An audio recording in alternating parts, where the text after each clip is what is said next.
ये कहानी 1992 अमेरिका के कॉलेज में पढ़ रहे 21 साल के लड़के माइक की है।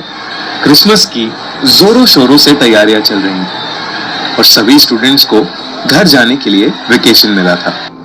पर माइक और उसका रूममेट मैटी दोनों ही एक स्पेशल प्रोजेक्ट पर काम कर रहे थे, जिसकी वजह से वो घर नहीं गए और कॉलेज हॉस्टल में ही रुके हुए थे। क्रिसमस से 2 दिन पहले मैटी और माइक रात में बैठकर एक हॉरर मूवी देख रहे थे। मूवी के बाद दोनों अलग अलग हॉरर लेजेंड्स की बात करने लगे। तब पहली बार मैटी ने माइक को ब्लडी मैरी के किस्से के बारे में बताया। उसने कहा कि अगर कोई इंसान अकेले शीशे के सामने जाकर 3 बार ब्लडी मैरी को पुकारे तो वो शीशे से निकल कर आती है और उस इंसान को मार देती है। ब्लडी मैरी का किस्सा माइक को बहुत दिलचस्प लगा और उसने ब्लडी मैरी को बुलाने का मन बनाया। उसने देर रात बाथरूम में जाकर शीशे के सामने 3 बार ब्लडी मैरी का नाम पुकारा। Bloody Mary, bloody Mary, bloody Mary. वो थोड़ी देर रुका पर वहां कुछ भी नहीं हुआ और माइक अपने कमरे में सोने आ गया। रात में सोते हुए माइक को एक सपना आया कि वो एक बहुत बड़े समुद्र में अकेला खड़ा था और उसके आसपास दूर दूर तक कोई नहीं था, लेकिन पानी की रिफ्लेक्शन में उसे किसी औरत की परछाई दिख रही थी। वो जैसे ही उस औरत का चेहरा गौर से देखने के लिए नीचे झुका, वैसे ही अचानक पानी से एक हाथ निकला और उसकी नींद खुल गई। जब उसने आसपास देखा तो बगल में उसका रूममेट मैटी आराम से सो रहा था। बहुत कोशिशों के बाद माइक को भी नींद आ गई। अगले दिन सुबह जब माइक बाथरूम में गया तो उसने देखा कि उस शीशे पर एक क्रैक है और उस क्रैक में से खून निकल रहा है। ये देखकर वो काफी ज्यादा घबरा गया था। उस रात फिर उसे एक सपना आया जहां वो एक अंधेरी जगह में खड़ा है और उसके चारों ओर शीशे ही शीशे हैं। उसके कानों में अपनी ही आवाज बार बार गूंज रही थी। Bloody Mary, bloody Mary, bloody Mary, bloody Mary, bloody Mary, bloody Mary, bloody Mary, bloody Mary, bloody Mary, bloody Mary, bloody Mary.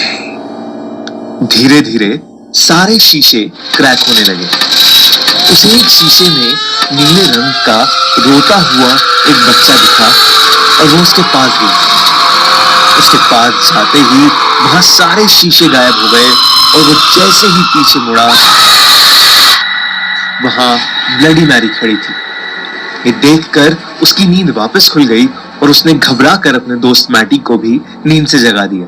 जब माइक ने मैटी को उसके साथ हुआ पूरा किस्सा बताया तो मैटी को बिल्कुल भी यकीन नहीं हुआ और उसने माइक से कहा कि ये सब बस एक कहानी है। पर माइक के बहुत कहने पर उन दोनों ने उस रात ब्लडी मैरी को वापस बुलाकर उससे माफी मांगने का प्लान बनाया। इस बार उन दोनों ने ब्लडी मैरी को बुलाने के पूरे रिचुअल को फॉलो करके ब्लडी मैरी को 3 बार आवाज लगाई, पर कोई भी नहीं आया। फिर मैटी बाथरूम से बाहर निकला और माइक को अकेले उसे बुलाने के लिए कहा। बहुत हिम्मत करके जब माइक ने ब्लडी मैरी को 3 बार बुलाया तब भी कुछ नहीं हुआ। मैटी बाहर से बोलने लगा कि माइक बहुत ज्यादा सोच रहा है और ये सब सिर्फ एक कहानी है। पर तभी दरवाजे के नीचे से दिख रही कैंडल की लाइट जोर जोर से फ्लिकर करने लगी। मैटी को थोड़ा अजीब लगा और उसने तुरंत माइक से पूछा कि वो ठीक है कि नहीं। माइक इतना डर गया था कि उसके मुंह से कुछ आवाज ही नहीं निकल रही थी। और तभी बाथरूम की लाइट पूरी तरीके से बंद हो गई और तभी शीशे के सामने उसे ब्लडी मैरी दिखी और वो बहुत जोर से चीखा। मैटी उसकी चीख सुनकर बेहद घबरा गया था और उसने दरवाजा खोलने की बहुत कोशिश करी, पर दरवाजा नहीं खुला। उसने जल्दी जल्दी नीचे से गार्ड को बुलाया और दरवाजा तोड़वाया।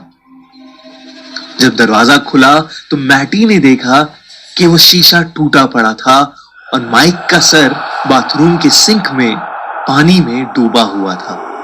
माइक को तुरंत हॉस्पिटल ले जाया गया, लेकिन वो बच नहीं पाया। मैटी उसकी मौत के लिए अपने आप को जिम्मेदार मानता है और ब्लडी मैरी का नाम अपनी जुबान पर कभी नहीं लाता।